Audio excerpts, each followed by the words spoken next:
En esta clase vamos a ver de qué se trata la epigenética, es decir, la influencia del ambiente sobre la expresión del genoma.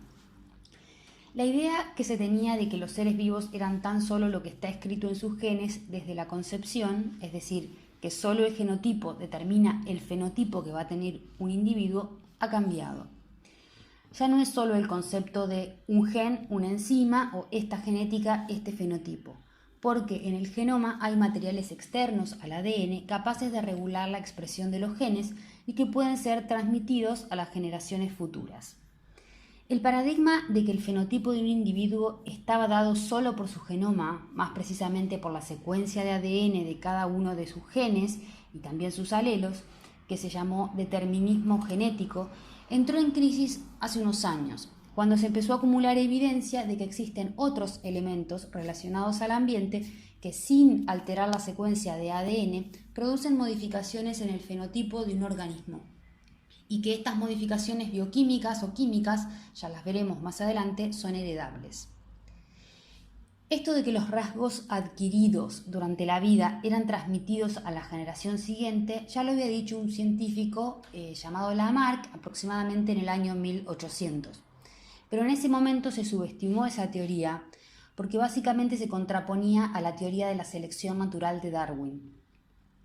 Darwin decía en su teoría de la evolución de las especies que las especies evolucionaban mediante selección natural, es decir, que sobrevivía el más fuerte, el que estaba genéticamente preparado para hacer frente y adaptarse a las condiciones que se le impusieran.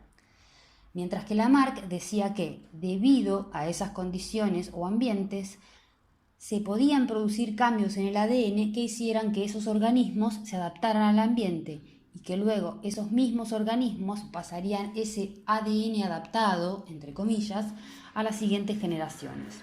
No sé si escucharon hablar alguna vez del ejemplo de las jirafas de Lamarck para explicar su teoría. Parece ser que originalmente las jirafas tenían el cuello corto, pero lo estiraron con el paso del tiempo para poder tomar los alimentos de los árboles. Las jirafas de cuello alto fueron transmitiendo ese carácter cuello alto a las siguientes generaciones, y así cada vez las nuevas generaciones tenían un cuello más alargado, hasta que culminó en el largo de cuello actual de las jirafas. ¿Y qué pasaba con las jirafas de cuello corto según Lamarck? No sobrevivían porque no llegaban a tomar el alimento. Según Darwin, el alargamiento del cuello de las jirafas no tenía nada que ver con la adaptación al ambiente y la transferencia de ese carácter adquirido a sus hijos, sino que se trataba exclusivamente de selección natural, es decir, las jirafas que genéticamente tenían el cuello más alto sobrevivían y las otras no. Por lo tanto, solo se reproducían cada vez más jirafas de cuello más largo, mientras que las jirafas de cuello corto no podían reproducirse y acababan extinguiéndose. En su momento, Darwin ganó esa disputa, pero ahora sabemos que Lamarck no estaba tan equivocado y el reconocimiento de la importancia de la epigenética es en cierta forma una reivindicación de Lamarck. Por lo tanto, digamos entonces que los cambios epigenéticos sobre el ADN de un organismo pueden depender de varios factores, como la nutrición, el estrés, el cuidado materno, las infecciones y otros factores que pueden modificar la expresión del ADN de un organismo y que pueden ser transferidos a las siguientes generaciones.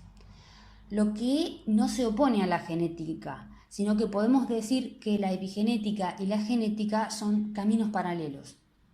Y aunque sea difícil de comprender, lo que sabemos ahora es que el genoma, tal como lo conocemos, no es el único que actúa y determina cómo va a ser o cómo va a actuar o cómo va a desarrollarse un individuo, sino que hay muchos más factores que actúan en la determinación de un fenotipo que solo la información contenida en la secuencia de ADN.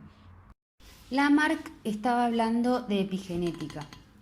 El término epigenética apareció en el año 1942, cuando Waddington lo introdujo y la definió como el estudio de determinados factores que no son propiamente genéticos, es decir, no están codificados en el ADN, pero que influyen en el desarrollo y desempeño de un organismo, desde el comienzo hasta el final de la vida de ese organismo. A nivel más intrínseco o específico, podemos decir que son todas las modificaciones bioquímicas que alteran la expresión génica sin producir cambios en la secuencia de nucleótidos del ADN. Estas modificaciones no cambian la secuencia de las bases en el ADN, sino que solo alteran la estructura del ADN, haciendo que los genes interactúen de forma diferente con las moléculas encargadas de la transcripción y haciendo, por lo tanto, que la expresión de los genes se vea modificada, pero sin modificar la secuencia de ADN. ¿Y cuáles son esos mecanismos que alteran la expresión de los genes?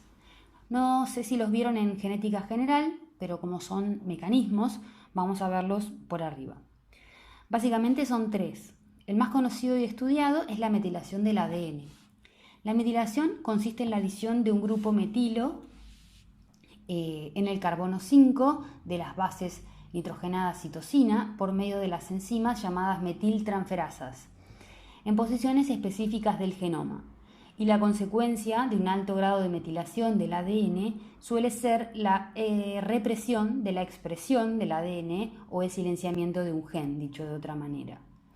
Por lo general, la metilación se da en mayor grado en las islas CG, que son regiones ricas en guanina y citosina y que suelen estar en regiones promotoras de los genes, precisamente por su rol en la regulación de la expresión. El segundo mecanismo es la modificación de histonas. ¿Se acuerdan de las histonas? El ADN envuelve a las proteínas histonas formando un complejo que se llama nucleosoma, que es la unidad fundamental de la cromatina. Y la cromatina es la forma de organización del ADN en las células eucariotas. Cuando el ADN se encuentra unido a las histonas en ese formato, resulta inaccesible para las otras proteínas como las que intervienen en el proceso de transcripción. Por eso, en este estado, el ADN no se puede transcribir. Cuando se necesita que se produzca la transcripción, el ADN debe desenrollarse, desplegarse o separarse de las histonas para quedar libre o expuestos para que las proteínas de la transcripción puedan actuar. Estas histonas pueden ser modificadas por acetilación, metilación, fosforilación, ubiquitinación, causando cambios en la estructura de la cromatina y por lo tanto en el grado de plegamiento del ADN para que pueda ser transcripto, es decir, para que pueda expresarse. Y el tercer mecanismo son los ARN no codificantes. Los ARN no codificantes son moléculas de ARN que no se traducen en una proteína, de ahí su nombre no codificantes, sino que su función consiste en participar de la regulación de la expresión génica. Estos ARNs son en general ARNs pequeños, aunque los hay de diferentes tamaños, hay una gran variedad, y lo que hacen es inhibir la expresión de los genes por interacción con el ADN en el núcleo, o con la molécula de ARN mensajero, o incluso a veces con la proteína ya sintetizada en el citoplasma, pero de ninguna manera modifican la secuencia de ADN, sino que solo modifican la expresión. Ahora vamos a ver algunos ejemplos de cómo los factores no genéticos, como la dieta, el estrés, las infecciones, el cuidado materno, el clima, entre otros, modifican la expresión de los genes sin modificar la secuencia de ADN. Y además, esos cambios incorporados pueden ser transmitidos a las generaciones siguientes, es decir, la herencia de la epigenética. El ejemplo más claro y uno de los primeros que se descubrió es el del efecto del ambiente sobre la expresión génica y sobre el fenotipo, y también de la herencia epigenética. Fue la hambruna casi terminando la Segunda Guerra Mundial en Holanda, donde la gente no tenía nada para comer. El efecto de la hambruna en las mujeres embarazadas, según la época de gestación en la que estaban, provocó un bajo peso al nacer y posteriormente otros trastornos de salud en los hijos adultos de aquellas mujeres. Y luego se comprobó en las siguientes generaciones, hijos y nietos de aquellas mujeres, una mayor prevalencia de diabetes, obesidad y otros tipos de patologías. O sea, en ese estudio se comprobó que el efecto del hambre o de una mala nutrición en esas mujeres se perpetuó hasta afectar a sus nietos. Por lo tanto, podemos hablar de una herencia de los efectos del ambiente. Otro ejemplo muy gráfico es el de las ratonas alimentadas con suplementación conteniendo grupos metilo. Este es el caso típico del gen agouti, que está relacionado con la pigmentación del pelaje y también con la obesidad en los ratones. Los alelos salvajes A grande producen ratones negros o color agutí. Cuando se produce una mutación en uno de los alelos, dándonos el genotipo, por ejemplo, A grande y A grande super I, el pelaje del ratón se observa amarillo. El alelo mutado es dominante sobre el alelo no mutado. Y mediante un cruzamiento de prueba de un ratón salvaje, o sea negro, con uno mutado, se puede determinar que los homocigotas A grande super I mueren porque se trata de un alelo letal recesivo. Entonces tenemos una cepa de ratones obesos amarillos que fueron criados específicamente para transportar un gen llamado agutí que les confiere el color característico y una tendencia a la obesidad. Cuando dos ratones agutí se aparean, producen ratones amarillos y gordos, generación tras generación indefectiblemente. El experimento que se realizó con estos ratones consistió en separar en dos grupos ratones preñadas con el mismo genotipo, A grande super I, es decir, heterocigota, es decir, amarillos y con tendencia a la obesidad, en dos grupos. Un grupo control de ratonas amarillas preñadas por ratones también amarillos, que fue alimentado con la dieta usual, y un grupo experimental de las mismas ratonas que fueron sujetos a ciertas alteraciones en su dieta. Además de su ingesta normal, a este grupo experimental se le administró vitamina B12, ácido fólico, betaína y colina, que son todos suplementos dadores de metilos. Los ratones amarillos gordos del grupo control tuvieron ratoncitos hijos amarillos gordos, mientras que las ratonas del grupo experimental, también amarillas, que se habían apareado con ratones amarillos, tuvieron ratoncitos que eran delgados y marrones.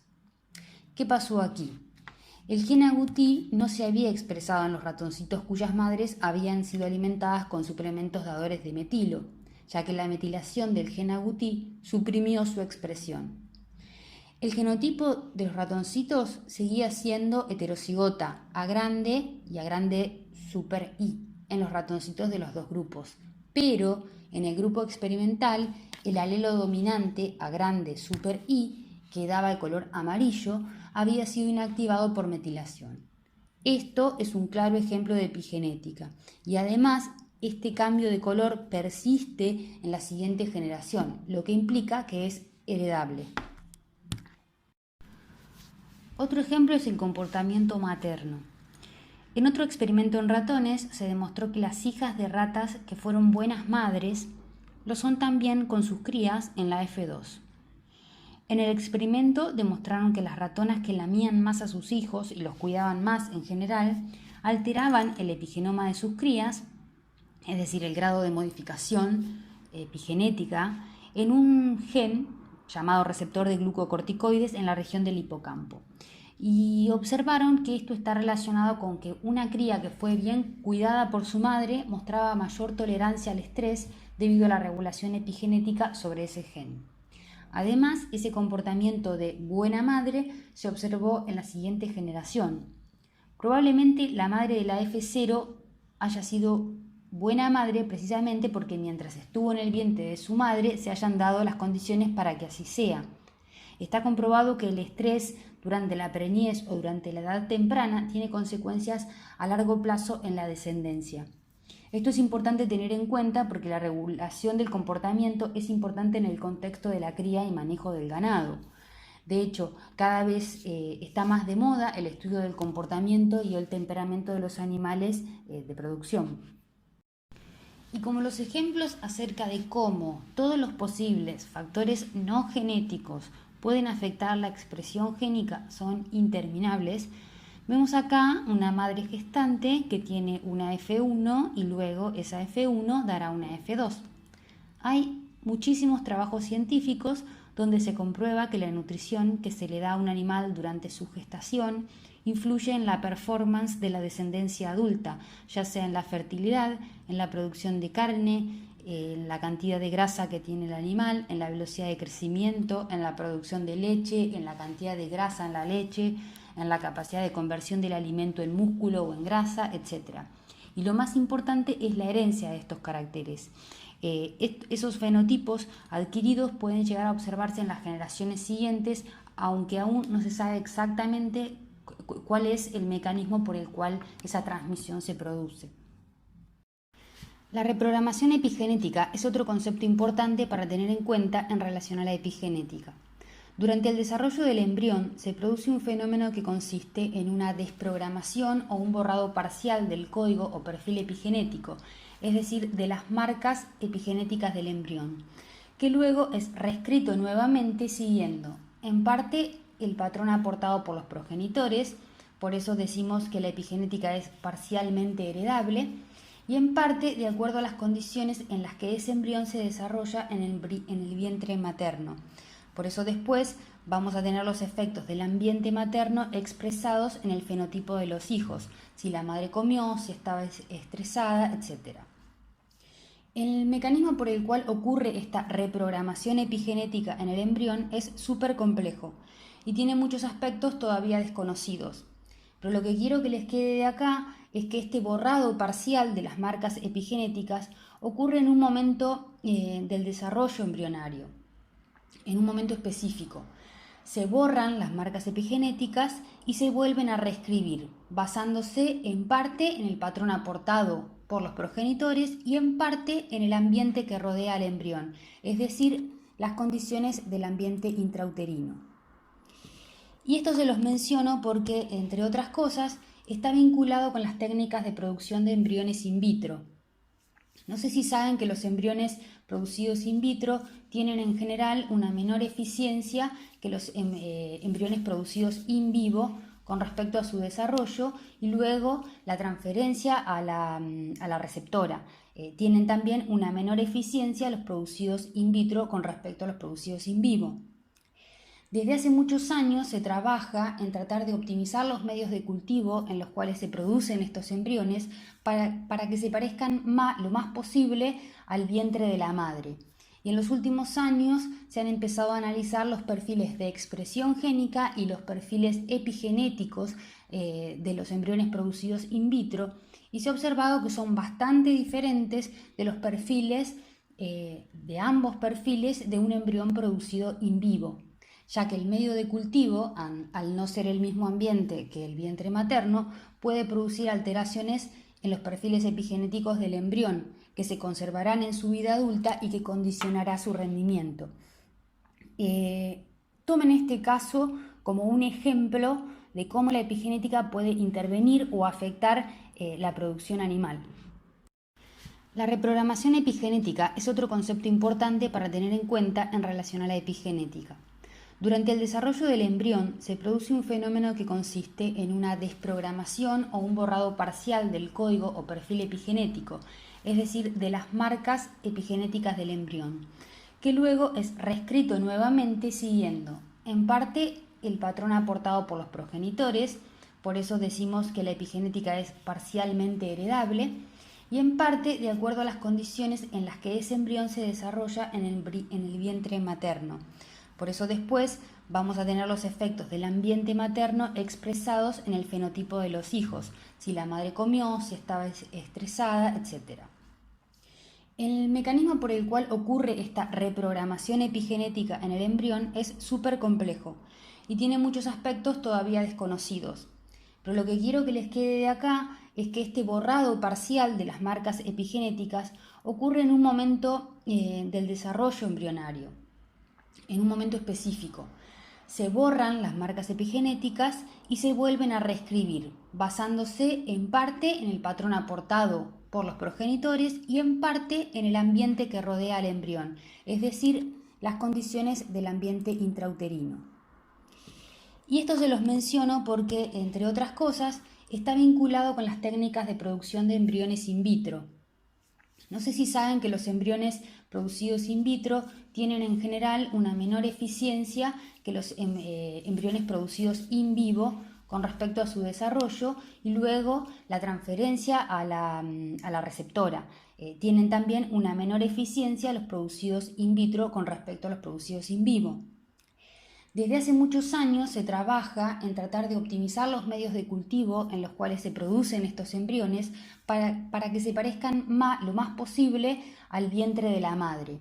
Y en los últimos años se han empezado a analizar los perfiles de expresión génica y los perfiles epigenéticos de los embriones producidos in vitro, y se ha observado que son bastante diferentes de los perfiles, de ambos perfiles de un embrión producido in vivo, ya que el medio de cultivo, al no ser el mismo ambiente que el vientre materno, puede producir alteraciones en los perfiles epigenéticos del embrión, que se conservarán en su vida adulta y que condicionará su rendimiento. Tomen este caso como un ejemplo de cómo la epigenética puede intervenir o afectar la producción animal. Por otro lado, la epigenética juega un papel muy importante en algunos procesos clave. Uno de estos procesos es la impronta genética. La impronta genética consiste en la expresión monoalélica de algunos genes, según venga el alelo del padre o de la madre. Es decir, uno de los alelos se expresa y el otro es silenciado por metilación o por algún otro mecanismo epigenético, a diferencia de lo que ocurre en la gran mayoría de los genes en los cuales se expresan ambos alelos. Esos genes reciben el nombre de imprinted o imprintados, o que tienen impronta génica, y en general están relacionados con procesos importantes para el desarrollo embrionario del individuo. Un caso muy conocido y que ocurre en todas las especies en las que se ha estudiado es el caso del gen IGF-2, que codifica el factor de crecimiento insulínico tipo 2, un gen importante para el desarrollo y crecimiento tanto embrionario como postnatal. La copia que se expresa en este gen es solo la paterna, mientras que la materna está metilada y por lo tanto silenciada. Parece ser que la pérdida de impronta del gen IGF-2, es decir, que pasen a expresarse ambos alelos en vez de solo el paterno, provoca diferentes tipos de desórdenes, tanto del crecimiento como de proliferación celular descontrolada y algunos tipos de cáncer. En este ejemplo en ratones se puede ver que para el gen IGF-2 se expresa solo el alelo paterno, pero para el receptor de este gen, el gen IGF-2R, que es el receptor, también tiene imprinting y se expresa el alelo materno. De esta manera, el desarrollo del embrión funciona correctamente. Pero si bloqueamos, por ejemplo, el gen del receptor materno, el IGF-2R materno, el gen IGF-2 activo paterno actuará descontroladamente, estimulará el desarrollo sin control y producirá una descendencia extremadamente grande o hasta la muerte del feto. En cambio, si bloqueamos la expresión del gen IGF-2 paterno, como es indispensable para el crecimiento, la descendencia tendrá problemas de crecimiento y serán de un tamaño menor de lo esperado. En humanos, por ejemplo, cuando están activas las dos copias, en vez de solo la paterna, el feto tiene doble dosis del gen IGF-2, en realidad del producto del gen IGF-2F. Y esto produce un síndrome por el cual los niños sufren sobrecrecimiento, una predisposición tumoral y algunas malformaciones congénitas. A lo que voy con esto es que la impronta génica no es un proceso que se da al azar ni porque sí, sino que es tremendamente importante. Los genes imprintados en general escapan a la reprogramación del embrión que les contaba anteriormente, y cuando falla el proceso del imprinting puede tener consecuencias graves para el individuo. Este del IGF-2 es solo un ejemplo de los tantos que existen, ya que hasta la actualidad se han descubierto varios genes imprintados en diferentes especies. ¿Y por qué ocurre el imprinting y no se expresan los dos alelos como ocurre en la mayoría de los genes? Es la primera pregunta. Se supone que la impronta otorga ventajas evolutivas y hay diferentes teorías que tratan de justificarlo. Por ejemplo, una de las teorías se basa en una competencia entre los genomas paterno y materno, y dice que los genes paternos tratan de extraer el mayor beneficio posible del vientre materno para beneficiar el crecimiento de la cría, mientras que los genes provenientes de la madre son seleccionados para conservar los recursos para dividirlos entre su descendencia actual y la futura, y de esta manera maximizar el potencial de la madre. Entonces, los alelos paternos tenderían a promover el crecimiento y los alelos maternos tenderán a inhibirlo. Otro ejemplo de epigenética lo constituye la inactivación del cromosoma X en la hembra durante el desarrollo embrionario, con el objetivo de compensar la doble dosis de cromosoma X en las hembras con respecto a los machos. En este caso, la inactivación del X se produce por diferentes mecanismos, que incluyen la metilación y la modificación de histonas. Un ejemplo típico de la inactivación del X es el color de capa de las gatas calicó. En los gatos, el color de pelo está ligado al cromosoma X, y entonces, dependiendo de cuál copia del cromosoma X de cada célula queda activa y cuál silenciada, lo cual se produce al azar, es decir, se inactiva un cromosoma X o el otro al azar, se expresará el color naranja, que está determinado por el alelo recesivo, que estará en uno de los cromosomas, o el negro, que es el alelo dominante, que estará en el otro cromosoma. Es decir, en algunas células se inactiva un cromosoma y en otras células del mismo individuo se inactiva el otro cromosoma X, por lo cual las gatas barcinas o calicó son un mosaico desde el punto de vista genético. Y por supuesto, esto ocurre solamente con las hembras, porque los machos tienen una sola copia del cromosoma X. Otro ejemplo de epigenética lo constituye la inactivación del cromosoma X en la hembra durante el desarrollo embrionario, con el objetivo de compensar la doble dosis de cromosoma X en las hembras con respecto a los machos. En este caso, la inactivación del X se produce por diferentes mecanismos, que incluyen la metilación y la modificación de histonas.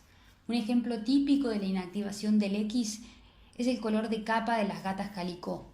En los gatos, el color de pelo está ligado al cromosoma X, y entonces, dependiendo de cuál copia del cromosoma X de cada célula queda activa y cuál silenciada, lo cual se produce al azar, es decir, se inactiva un cromosoma X o el otro al azar, se expresará el color naranja, que está determinado por el alelo recesivo, que estará en uno de los cromosomas, o el negro, que es el alelo dominante, que estará en el otro cromosoma. Es decir, en algunas células se inactiva un cromosoma y en otras células del mismo individuo se inactiva el otro cromosoma X, por lo cual las gatas barcinas o calicó son un mosaico desde el punto de vista genético. Y por supuesto, esto ocurre solamente con las hembras, porque los machos tienen una sola copia del cromosoma X. Otro de los procesos en los que está involucrado la epigenética, un proceso fundamental para que seamos lo que somos, un organismo complejo y no una simple masa de células todas iguales, en el que está implicada la metilación del ADN, es la diferenciación de tejidos durante el desarrollo embrionario. Es decir, para que un hígado sea un hígado o una neurona sea una neurona, las células en el embrión deben diferenciarse de alguna manera a células hepáticas y células nerviosas y otros tipos celulares. Mientras que en el hígado, por ejemplo, no tendremos células correspondientes a otro órgano. El proceso de diferenciación tisular es complejo, pero está regulado en gran medida por mecanismos epigenéticos. Y de hecho, si ustedes toman una muestra de un tejido, extraen el ADN de las células de ese tejido y analizan el perfil de metilación de ese ADN de ese tejido, va a ser diferente de cualquier otro tejido que tomen. Por ese motivo también es que, a diferencia del ADN o el genoma, que es igual en todas las células de todos los órganos del cuerpo, el epigenoma, si pudiéramos estudiarlo y verlo, es difícil de conocer con exactitud y por lo tanto difícil de ser aplicado, porque es tejido específico. Cada tejido tiene su epigenoma. Entonces, es específico, puede variar con el ambiente y aún no se conocen con exactitud sus mecanismos de herencia, por lo cual son difíciles de aplicar para algún tipo de mejora en la producción, por ejemplo. Ahora, si nosotros quisiéramos decir, bueno, ya sabemos qué es la epigenética, dónde y cómo actúa, y tenemos una idea de para qué sirve, ¿cómo la podríamos aplicar a la producción? Con la gran cantidad de investigación sobre epigenética en animales que se hizo hasta hoy, es evidente que las marcas epigenéticas contribuyen a la determinación y regulación de los procesos biológicos en el ganado. que tienen efecto directo o indirecto sobre la reproducción, el crecimiento, la salud y caracteres de importancia económica, varios. Ahora, la parte genómica ya la tenemos porque tenemos los genomas de las especies ya estudiados. Y esta información genómica hasta se ha incorporado a los programas de mejoramiento animal en algunos casos. Pero si tenemos en cuenta que la información de la secuencia de ADN y sus variantes no son las únicas que contribuyen a la variación de los caracteres fenotípicos en los animales de producción, sería necesario entonces incluir información sobre el epigenoma, es decir, dónde están, cuáles son y cómo actúan las marcas epigenéticas sobre el fenotipo del individuo. Si se pudiera tener toda esa información, toda la información genómica y toda la información epigenómica, podríamos conocer con exactitud cómo interactúan los genes entre sí, pero también con el ambiente, con lo cual tendríamos información más exacta para incluir en los programas de mejoramiento. Lo cierto es que la epigenética es extremadamente compleja y todavía no se sabe demasiado sobre el tema, por lo que tendremos que esperar un tiempo más para poder conocer exactamente el efecto de cada factor ambiental sobre el epigenoma de los individuos y así poder aplicarla.